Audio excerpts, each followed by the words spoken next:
शिव शंकर से प्रतिशोध लेने के लिए निश्चय कर चुके हठधर्मी और क्रोधी पुत्र दक्ष से पिता ब्रह्मदेव ने प्रयाग यज्ञ तो किसी प्रकार संपूर्ण करवा लिया,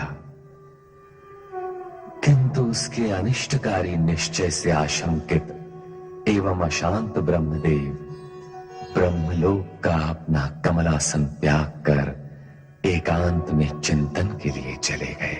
नारायण नारायण। परमपिता ब्रह्मा कहाँ है आप? आज आपका ये कमलासन रिक्त क्यों है? कृपया पधारिए। ओम नमः शिवाय।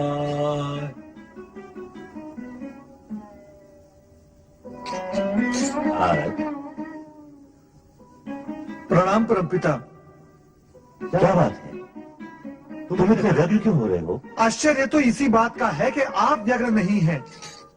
आपके द्वारा आयोजित प्रयाग यज्ञ में इतना बड़ा अपमान और शापकांड हुआ और आप शांत हैं? और परमपिता, आप मुझे ये बताएं कि आप अपना आसन छोड़कर कहाँ चले गए थे?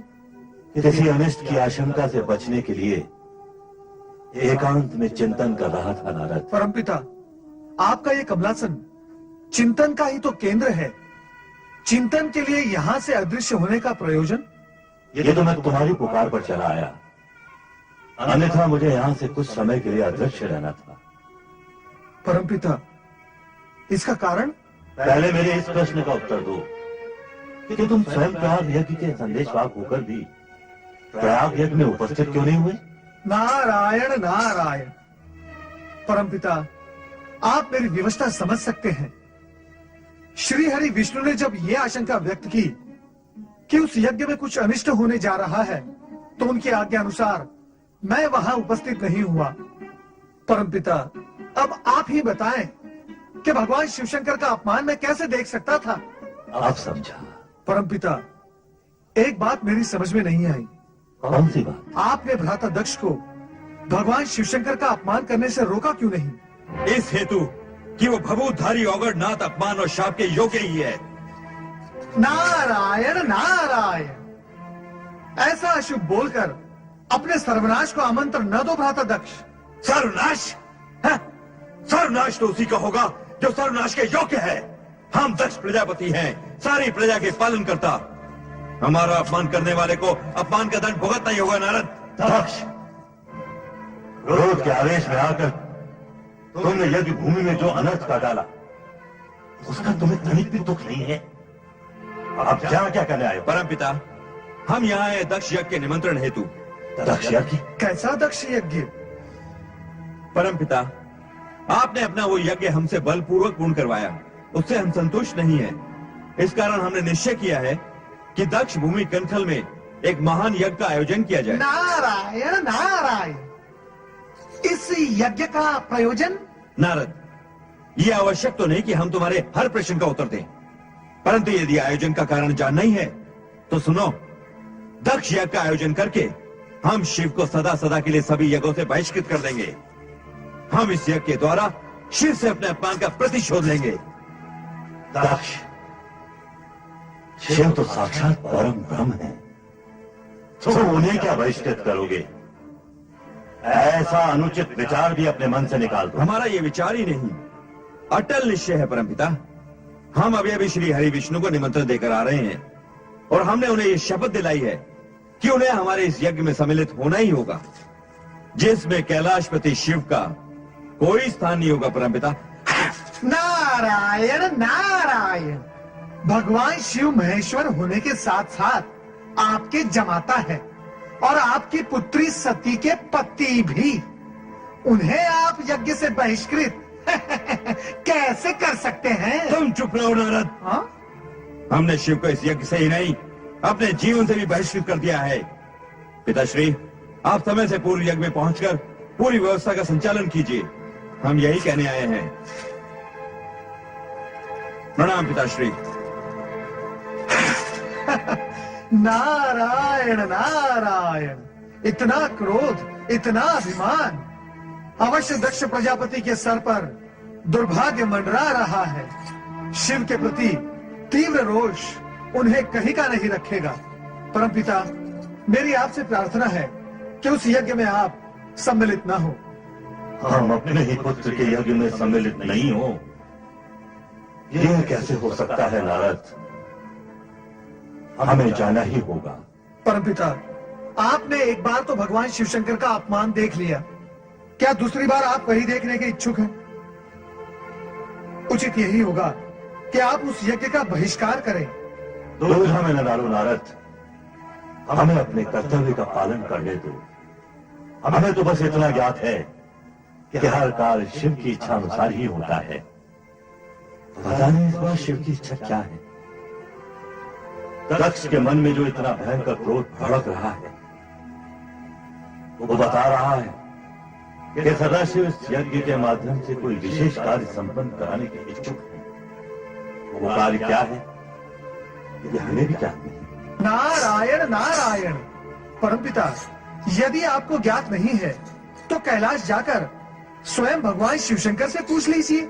नहीं नारद, दक्ष के पिता होने के नाते हम भी उत्तरदायी हैं। भगवान शिव के पास जाने का ये उचित अवसर नहीं है। हमें स्वयं श्री हरि विष्णु के पास जाकर इस विषय में परामर्श करना होगा। जैसी आपकी इच्छा, परंतु मैं इस अनर्थकारी यज्ञ को रोकने का पूर्ण प्रयत्न करूंगा। नारायण नारायण। देवादिदेव महादेव ने प्रयाग यज्ञ में दक्ष को श्राप न देकर अपने पराग पर ब्रह्म होने का परिचय दिया है, परंतु उस अज्ञानी दक्ष को यह ज्ञात नहीं कि शिव का सम्मान संपूर्ण त्रिलोकी का सम्मान है और शिव का अपमान संपूर्ण ब्रह्मांड का अपमान है। दक्ष को तो मुझे अपना पुत्र कहने में भी लज्जा आती है, लज्जा। चतुरानन, जिसे लाज आनी थी वो तो सर उठाकर घूम रहा है। दक्ष मेरे पास आमंत्रण लेकर आया था, उसने स्वयं एक और महायज्ञ का आयोजन किया है। आप वहां जाएंगे नाथ? अभी कोई निर्णय नहीं किया। हे नारायण, मेरे विचार से तो हम दोनों को वहां पहुंचना आवश्यक है, क्योंकि हो सकता है कि यज्ञ की आड़ में दक्ष शिव विरोधी कोई नाटक खेले जा रहा हो। प्रभु, ब्रह्मा जी की बात में औचित्य है। मैं भी उनकी बात का समर्थन करती हूँ। उचित है देवी, हम दक्ष यज्ञ में कनखल अवश्य जाएंगे। क्या कह रहे हैं आप? यज्ञ के लिए सबको आमंत्रण भेजा जा चुका है? हाँ महारानी वीरणी, कैलाशपति भगवान शिव, सती और शिव भक्त ऋषियों को छोड़कर शेष सबको यज्ञ में पधारने की सूचना दे दी है। अर्थात महाराज अपनी हट पर अड़े रहना चाहते हैं। उन्होंने इसके दुष्परिणामों की ओर तनिक भी ध्यान नहीं दिया है। कहाँ है महाराज? जी वो भगवान विष्णु और परमपिता ब्रह्मा को निमंत्रण देने स्वयं गए हैं। तो फिर शिव सती को बुलाने मैं कैलाश जाऊंगी। मैं ये अन्याय कदापि नहीं होने दूंगी, कदापि नहीं। ये हम क्या सुन रहे हैं महारानी? तुम हमारी इच्छा के विरुद्ध कैलाश जाओगी? हमारी पुत्री सती और जमाता शिव इस यज्ञ से वंचित रहें, ये मैं नहीं देख सकती। यदि आप निमंत्रण नहीं भेजते तो मुझे स्वयं वहां जाना होगा और मैं अवश्य जाऊंगी। महारानी, हमारी आज्ञा के उल्लंघन का परिणाम जानती हो। हमारा क्रोध तुम्हें इसी समय जलाकर भस्म कर सकता है। हमारी बेटी सती और शिव के साथ के संबंधों को भस्म करने से पहले आप मुझे भस्म कर दें। यदि आपका क्रोध शांत नहीं हो सकता तो क्या अर्थ है इस यज्ञ का? क्यों कर रहे हैं आप ये यज्ञ? हम संसार के सबसे बड़े सत्ताधारी हैं। हम जो चाहे वो कर सकते हैं। हमारे अधिकारों को चुनौती देने वाली तुम होती कौन हो? नारायण नारायण, शांत हो जाइए भ्राताध्यक्ष। आपका क्रोध जग प्रसिद्ध है, परंतु यज्ञ करने वाले को क्रोध करना शोभा नहीं देता। नारद, तुम यहां भी चले आए? नारायण नारायण, मैं तो बिना निमंत्रण के ही हर कहीं पहुंच जाता हूं भ्राताध्यक्ष। इसके लिए ना आश्चर्य की आवश्यकता है न क्रोध की। देवर जी, देख रहे हैं ना इनका हठ। आप ही बताइए, शिव शंकर को बुलाए बिना क्या कोई यज्ञ पूर्ण हो सकता है? कदापि नहीं। शिव जी के बिना यज्ञ अधूरा ही नहीं, अनिष्टकारी भी है भ्राताध्यक्ष। इसीलिए मैं आपको यहाँ सावधान करने के लिए आया हूँ। या तो शिव सती को निमंत्रण भेजिए या इस यज्ञ का विचार ही त्याग दीजिए। ऐसे शिव विहीन यज्ञ से किसी का कोई भला नहीं होने वाला। ये यज्ञ होगा और शिव सती के बिना होगा, ये हमारा निश्चय है और हम अपने अटल निश्चय को कदापि नहीं बदलेंगे। नारद जी की बात मान लीजिए, शिव सती को आमंत्रण भेज दीजिए स्वामी। अभी भी देर नहीं हुई है। यदि आपको शिव जी के पास कैलाश जाना स्वीकार नहीं है तो मैं चला जाऊंगा आपका भाई होने के नाते। भावज वीरणी की बात मान लीजिए भ्राता। एक तो तुम बिना बुलाए हमारा क्रोध जगाने यहाँ चले आए हो, दूसरे यज्ञ में हस्तक्षेप करने का साहस कर रहे हो। नारद, हम कहते हैं चले जाओ यहाँ से, चले जाओ। आप ये क्या कर रहे हैं स्वामी? देवर्षि नारद आपके भ्राता होने के साथ साथ सबके पूज्य भी हैं। नारायण नारायण, विनाश काले विपरीत बुद्धि। किसी ने ठीक ही कहा है, जब विनाश समीप आता है तो बुद्धि भी विपरीत हो जाती है। अब मैं न आपके इस महल में आऊंगा न आपके उस अनिष्टकारी यज्ञ में। भावज वीरणी, अब आज्ञा दीजिए। भगवान भोलेनाथ आपका कल्याण करेंगे। नारायण नारायण।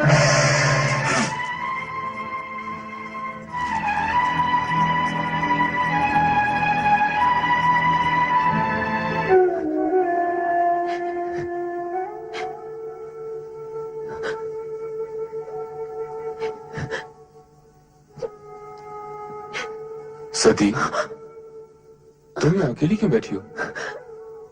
अरे, तुम्हारी आंखों में आंसू? तुम्हें किसी ने कुछ कहा? तुम्हारा स्वास्थ्य तो ठीक है ना? इतनी बड़ी बात हो गई और आपने मुझसे छिपाई, मुझसे, अपनी अर्धांगिनी से। किंतु यदि नंदी न बताता तो मुझे ये ज्ञात ही न होता कि मेरे पिताश्री ने उसी पर इतना विश्वमन कर डाला जिसने सृष्टि के हित को ध्यान में रखकर विष को अमृत समझकर पी डाला। क्या उन्होंने ये तक नहीं सोचा कि स्वयं एक शूद्र सी चींटी होते हुए मेरे आकाश नापते पर्वत से स्वामी से टकराने का फल क्या हो सकता है? विसार दो सती, विसार दो सारी कड़वी बातें जैसे मैंने विसार दी। कड़वाहटों के स्मरण से मन मस्तिष्क दूषित हो जाते हैं। तुम्हारा सदा प्रसन्न रहना ही उचित है। सती, भगवान शिव शंकर को चंद्र का प्रणाम। अरे सती, तुम यूं ही खड़ी हो? हम तो तुम्हें साथ ले जाने हेतु आए थे। कहा? पति प्रेम में तो तूने सभी को विसार दिया है सती, अपने मायके, अपने माता पिता, सबको। बात यह है कि हम लोग यज्ञ में सम्मिलित होने दक्ष महल जा रहे थे। सोचा आप लोगों को भी साथ लेते चले, किंतु आप लोग तो अभी हमें पिताश्री ने निमंत्रित नहीं किया। ये कैसे हो सकता है कि हमें तो आमंत्रित करने में स्वयं आए और तुम्हें विसार दें? यज्ञोजन कोई छोटा मोटा काम नहीं। हो सकता है व्यस्तताओं के कारण इस महत्वपूर्ण कार्य का स्मरण न रहा हो। मैं अभी जाकर स्वयं उनसे पूछकर निमंत्रण भिजवाता हूँ, तो हमें अब आज्ञा दीजिए।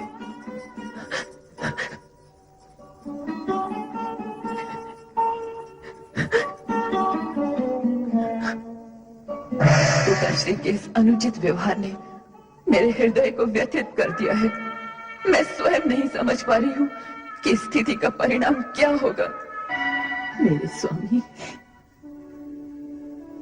स्वामी कितने महान हैं। पिताश्री ने भरी सभा में उनका इतना बड़ा अपमान किया और उन्होंने इस दुर्घटना का मुझे आभास तक नहीं होने दिया। उनके स्थान पर अगर मैं होती तो पिताश्री को भला बुरा कहे बिना नहीं रहती मैं। और अब ये एक अपमान के बाद और अपमान। एक जामाता और पुत्रियों को तो घर में हो रही यज्ञ में आमंत्रित किया और दूसरे की उपेक्षा कर दी गई।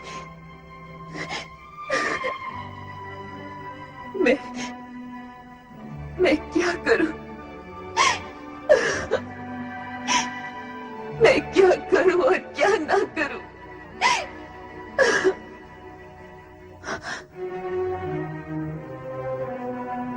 क्या मैं ये विचार दूं कि मेरे माता पिता और एक मात्र ग्रह भी है, अथवा चंद्र और रोहिणी के कहे अनुसार यज्ञ में सम्मिलित होने के लिए चली जाऊं? हाँ, नहीं,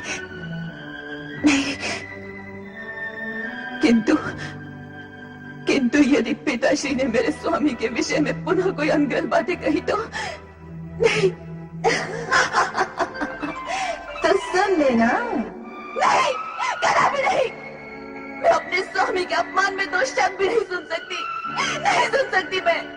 तो तू वहां जाने की क्यों सोच रही है, जहां अपमान के कांटे चुभने की अधिक संभावना हो?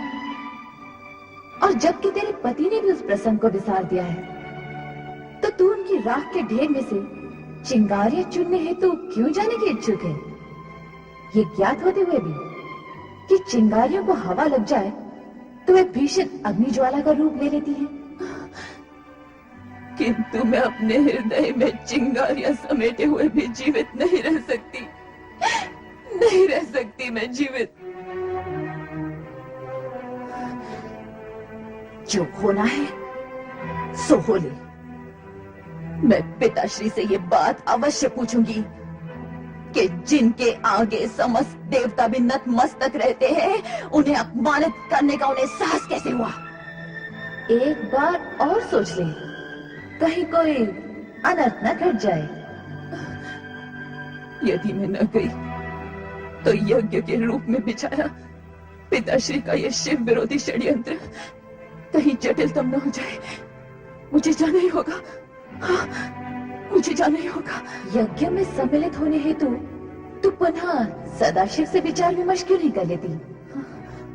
उनका उत्तर संभवतः तुम्हारी दुविधा का हल निकाल दे।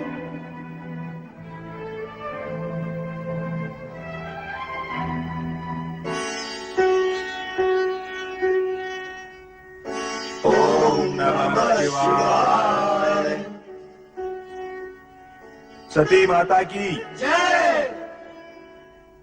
प्रभु, मैं पिताश्री के यहाँ हो रही यज्ञ में सम्मिलित होने की इच्छुक हूँ। मैंने तुम्हें प्रथम भी कहा है, बिना निमंत्रण किसी सम्मानीय व्यक्ति का कहीं जाना अनुचित है। कहीं जाने का प्रश्न ही नहीं है प्रभु। मुझे तो अपने मातृगृह जाना है, अपने माता पिता के घर, अपने घर। विवाह उपरांत स्त्री का घर वही होता है जो उसके पति का घर हो। ये कैलाश धाम ही तुम्हारा अपना घर है, तुम यहाँ की स्वामिनी हो। इसका तात्पर्य ये कि विवाह उपरांत पुत्री का माता पिता से संबंध टूट जाता है, उन्हें विसार देना ही उचित है।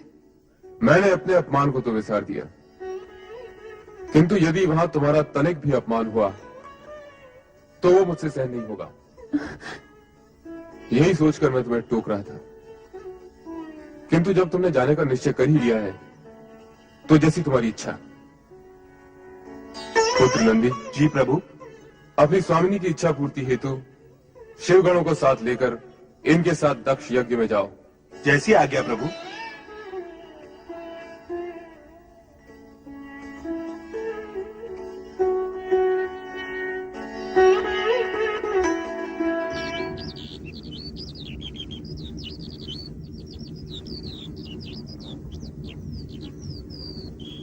प्रजापति दक्ष, यज्ञ आरंभ करने का समय हो गया है।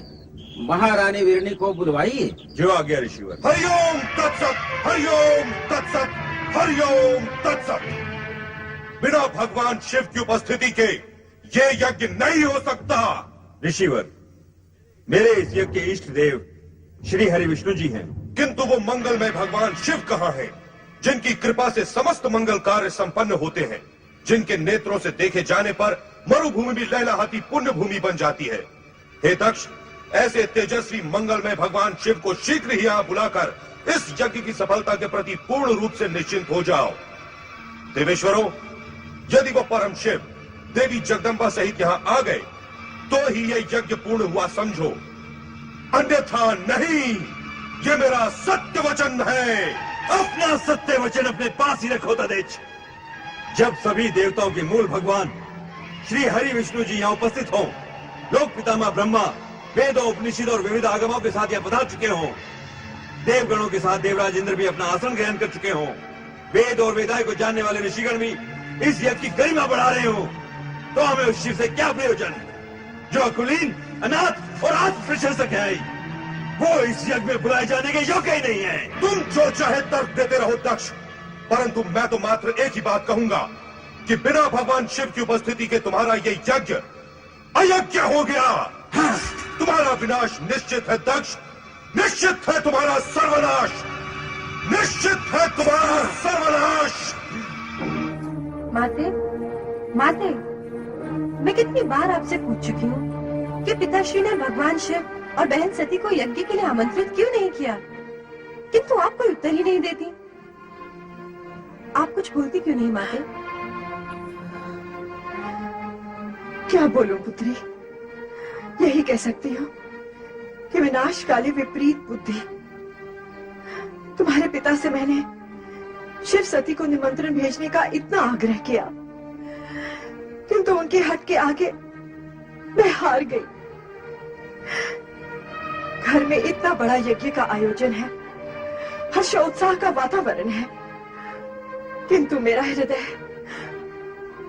हृदय किसी अनजान अनिष्ट की आशंका से काम काम जाता है। महारानी जी, महारानी जी, स्वामी ने। क्या हुआ मंगला, इतनी व्याकुल क्यों हो?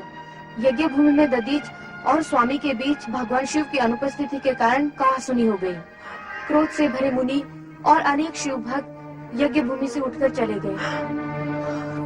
जिसका मुझे डर था वही हुआ।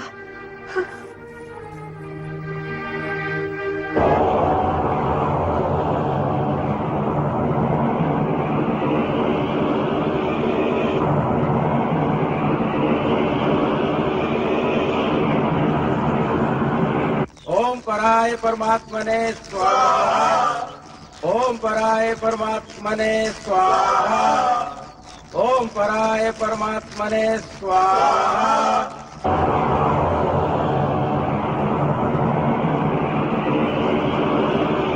पराय परमात्मने स्वाहा।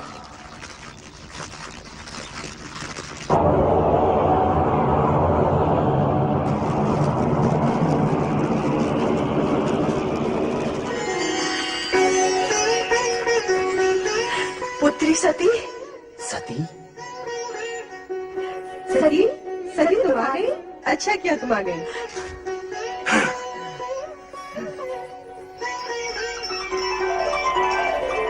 पुत्री सती, पुत्री सती, तुम आ गए।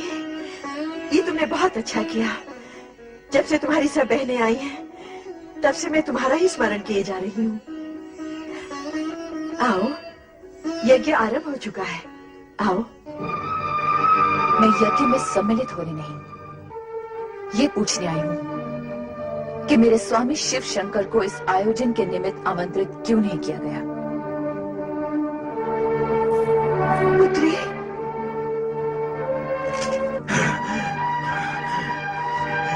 सती, तुम? हाँ, मैं शिव की अर्धांगिनी सती हूँ, प्रजापति दक्ष। मैं वही सती हूँ जिसने शिव को पति रूप में पाने के लिए आपकी इच्छा के विरुद्ध शिव की आराधना की थी और उनके चरणों में स्थान पाया था। ये सब हम जानते हैं। क्या तुम हमारे यज्ञ में विघ्न डालने के लिए यहाँ आई हो? यज्ञ देवताओं में श्रेष्ठ भगवान शिव शंकर को आमंत्रित न करके आपने पहले ही विघ्न डाल दिया है पिताश्री। तो फिर आप ये झूठा दोषारोपण मुझ पर क्यों कर रहे हैं? हमने जानबूझकर तुम्हें और तुम्हारे उस भूतनाथ पति को निमंत्रित नहीं किया था ताकि तुम अपनी अनुचित चेष्टाओं से इस यज्ञ के पवित्र वातावरण को अपवित्र न कर सको। हम पूछते हैं कि जब हमने तुम्हें बुलाया ही नहीं था तो तुम अपना अपमान कराने यहाँ क्यों चली आई हो? मैं आपसे उस अपमान के बारे में पूछने आई हूँ जो आपने मेरे स्वामी को नहीं बुलाकर किया है। आपका ये साहस कैसे हुआ कि देवों के देव महादेव को उनके यज्ञ भाग से वंचित रखे? और आपने ये कैसे सोच लिया कि यज्ञ को शिव से वंचित रखने का भारी अपराध करने पर भी आपसे कोई पूछने तक नहीं आएगा? मैं आपसे पूछती हूँ पिताश्री, जब आपने अपनी सभी अन्य पुत्रियों और जामाता को सहर्ष इस यज्ञ में सम्मिलित किया है, तो फिर मुझे क्यों नहीं? मेरे पति महादेव को क्यों नहीं? इसलिए कि तुम्हारा पति महादेव कहलाने के योग्य ही नहीं है। वह कुलीन, अमंगलकारी, वेदों से बहिष्कृत और क्लेशधारी है। भूत पिशाचों के स्वामी उस भूतनाथ के साथ हमने तुम्हारा विवाह अपने पिता ब्रह्मा के दबाव में आकर किया था और उसके लिए हम आज तक पछता रहे हैं सती, आज तक पछता रहे हैं। हाँ, जब तुम बिना बुलाए यहाँ चले आई हो तो इस यज्ञ में भाग लेकर अपने पति का यज्ञ भाग भी प्राप्त करो। बैठो सती। पिताश्री, अब भी कुछ नहीं बिगड़ा है। आप कैलाश जाकर मेरे स्वामी को आदर पूर्वक यहाँ ले आइए और इस यज्ञ को विधि पूर्वक संपन्न कीजिए। एक पुत्री होने के नाते मैं आपसे विनती करती हूँ। नहीं, नहीं, कदापि नहीं। हम उस ढोंगी पाखंडी भवोद्धारी को इस यज्ञ में कदापि आमंत्रित नहीं करेंगे। हम नहीं चाहते कि उसके अपमान नाम की छाया भी इस पावन यज्ञ पर पड़ने पाए। पिताश्री, परम पावन शिव को अपवन कहकर अपने आप का पवन न कीजिए। आप जैसे शिव द्वेषी को शिव निंदा करते हुए देखकर मुझे आपकी पुत्री होने पर लज्जा होने लगी है। हे विधाता, आपने मुझे ऐसे पिता की पुत्री क्यों बनाया जो सर्वोत्कृष्ट परमात्मा शिव की स्तुति करने के बदले उनकी निंदा कर रहा हो? सती, बंद करो ये नाटक। अभी तुमने अपने पति के दोषों का बखान सुना ही कहाँ है? यदि मैं तुम्हारे उस कर्महीन पति के दोषों को गिनाने लगूंगा तो समस्त ब्रह्मांड की गिनती भी कम पड़ जाएगी।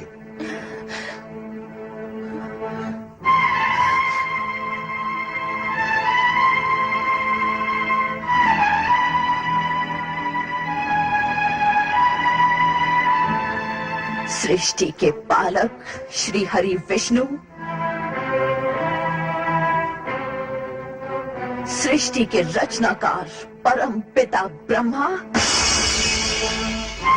क्या आप शिव निंदा सुनने के लिए इस यज्ञ में सम्मिलित हुए?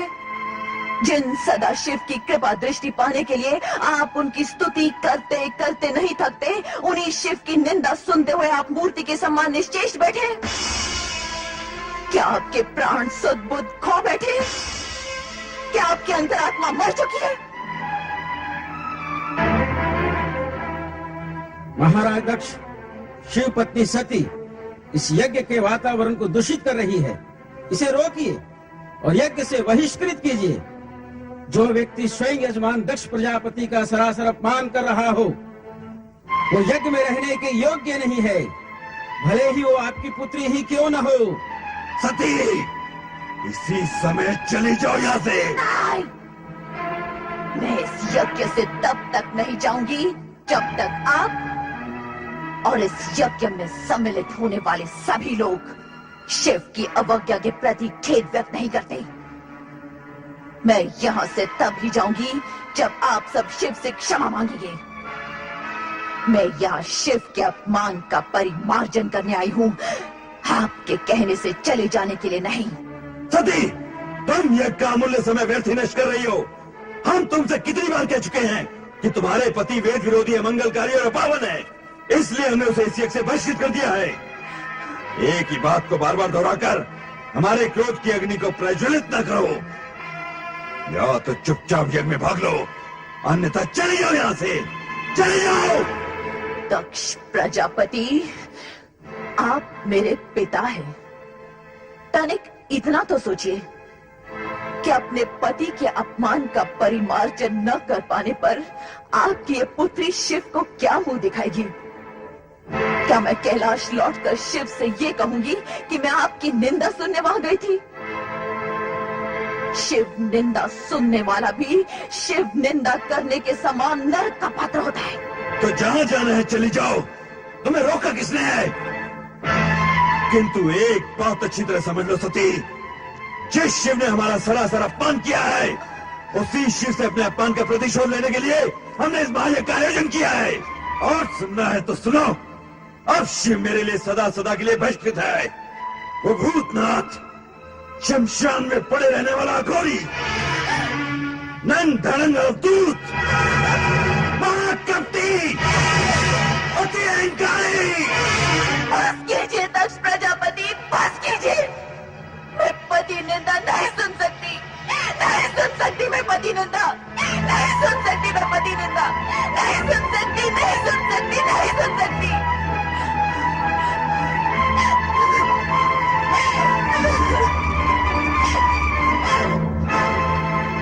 मेरे स्वामी, आपने मुझे न आने के लिए कितना समझाया,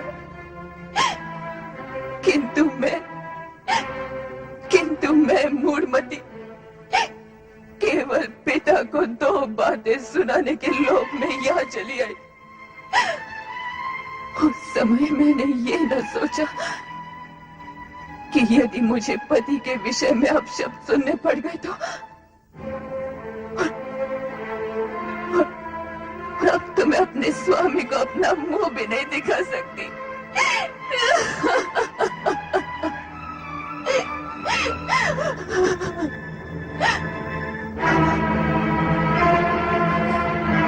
जिस स्थान पर मुझे अपने पति की इतनी निंदा सुननी पड़ी, वहीं के वहीं मैं अपने इस देह का त्याग कर दूंगी।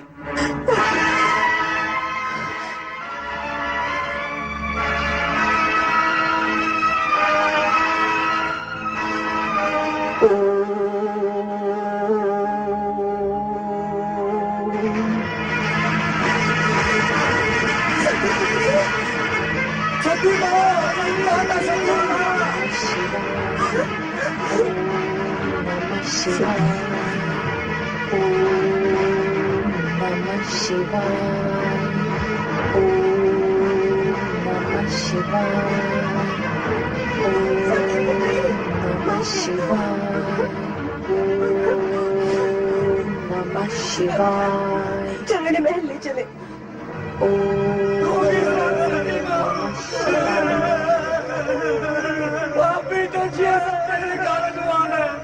तूने मेरी सती माता की बलि ली है, तुझ पर धिक्कार है, धिक्कार है, धिक्कार है।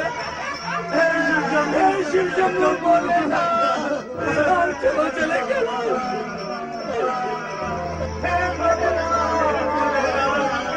तुम्हारी ये दुर्दशा तुम अकेले लौट आए। देवी सती कहाँ है? देवी सती कहाँ है? देवी सती कहाँ है? यज्ञ में दक्ष ने आपका अपमान किया, आपकी निंदा की। ये सुनकर माता सती ने ये कहा कि उनको जीवित रहने का कोई अधिकार नहीं, और ये कहा कि आपको अपना मुख दिखलाने का भी कोई अधिकार नहीं। और ये कहते कहते आत्मदाह कर लिया। नहीं, नहीं, नहीं!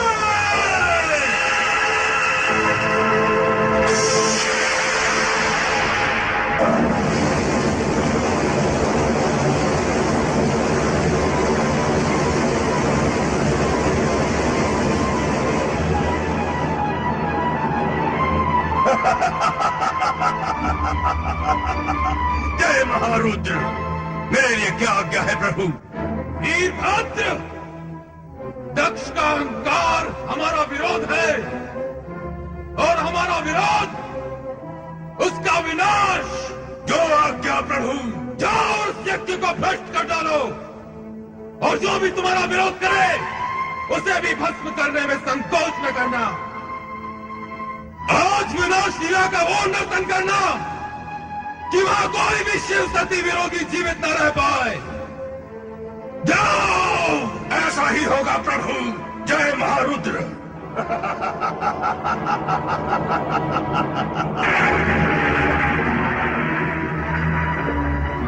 रे दुराचारी दक्ष, तेरे इस यज्ञ का विनाश हो जाएगा। तुझ पर दुर्भाग्य और विपत्तियों का आक्रमण होगा, और उससे तेरी रक्षा करने का किसी ने प्रयत्न भी किया तो उसका अंत निश्चित है। कुछ ही समय में यहाँ विनाश का तांडव होने वाला है। विनाश का तांडव होने वाला है। विनाश का तांडव होने वाला है।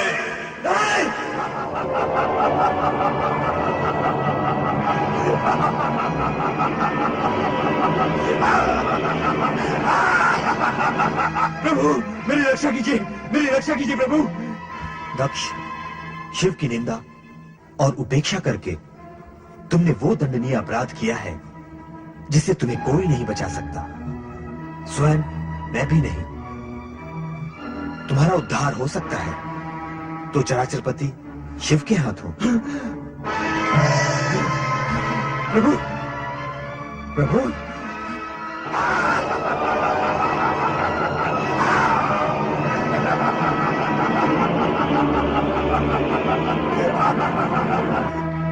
महर्षि प्रभु, अब इस संकट से आप ही मुझे उबारिए। मेरी सहायता कीजिए ऋषिवर, मेरी सहायता कीजिए। अपहताः सूराः रक्षांसि वेदी सदा।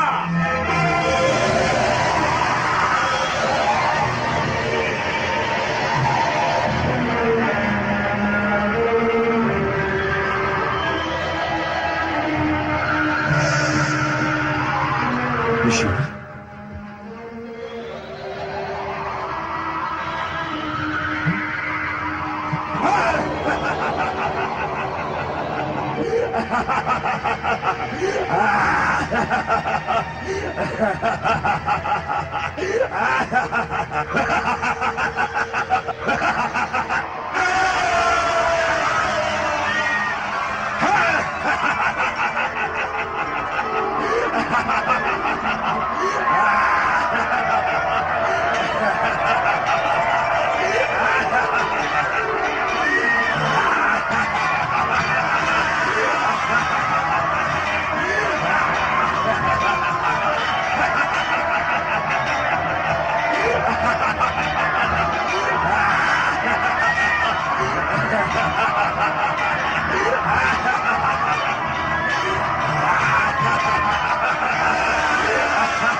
शंकर।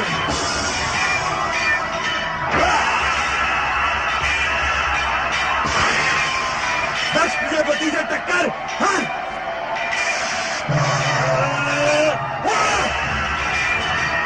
जय गंगाधर। ये ले दक्ष। दुष्ट, मुझे चमत्कार दिखलाता है, अभी बताता हूं।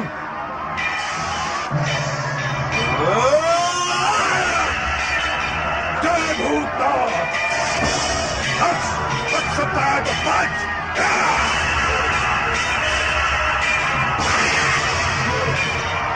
मायावी, मैं अभी तेरी माया का सर्वनाश कर देता हूं।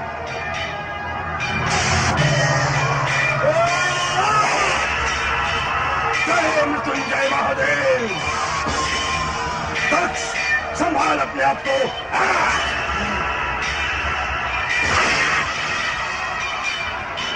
यदि तू अपने आप को इतना ही शक्तिशाली समझता है तो मेरे बराबर का होकर अपनी शक्ति का प्रदर्शन कर।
नहीं, मेरे स्वामी की मृत्यु नहीं हो सकती।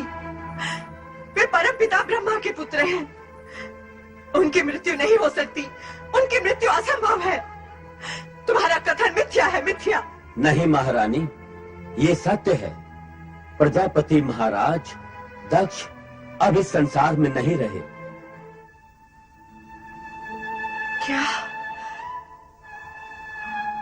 मेरे स्वामी इस संसार में नहीं रहे? मेरा सुहाग मिट गया है। यदि मेरा सुहाग मिट गया है तो मैं जीवित रहकर क्या करूंगी? मैं अपने प्राण त्याग दूंगी। मैं अपने प्राण त्याग दूंगी। नहीं माते, नहीं, धैर्य रखिए माते। इतना दुखी मत होइए माते। नहीं, मेरे स्वामी के बिना मेरा जीवन व्यर्थ है। मेरा जीवन व्यर्थ है। मैं जीना नहीं चाहती। मैं जीना नहीं चाहती। मैं नहीं रहना चाहती। शांत हो जाइए माते, शांत हो जाइए। दक्ष प्रजापति जीवित हैं। क्या? मस्तिष्क विहीन होने के उपरांत भी उनका शरीर निस्तेज नहीं हुआ है। शिव इतने कठोर नहीं माते कि किसी के प्राण हर लें। उन्होंने तो पिताश्री को केवल उनकी करनी का दंड दिया है। अब आप ये शोक त्याग दीजिए और शिव जी से प्रार्थना कीजिए कि वो शीघ्र से शीघ्र पिताश्री को पुनर्जीवित कर दें। मैं शिव से प्रार्थना करूं अपने पति को जीवन दान देने के लिए? मैं तो, क्या वो मेरी प्रार्थना सुनेंगे? हाँ माते, शिव शंकर दयालु हैं। वे अपने भक्तों की प्रार्थना अवश्य सुनेंगे। शिव ने ही तो हमारे पति को मृत्यु के मुख से बचाया था। क्या आपको ज्ञात नहीं माते? हाँ, तुम्हारे पति चंद्रदेव तो शिव के भूषण हैं, शिव के परम प्रिय हैं।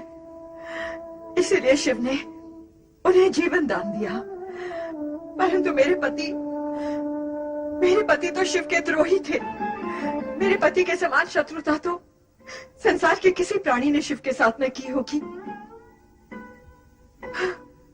ऐसे शिवद्रोही को भला शिव कैसे क्षमा कर सकते हैं?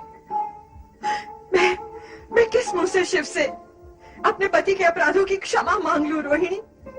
कैसे कैसे?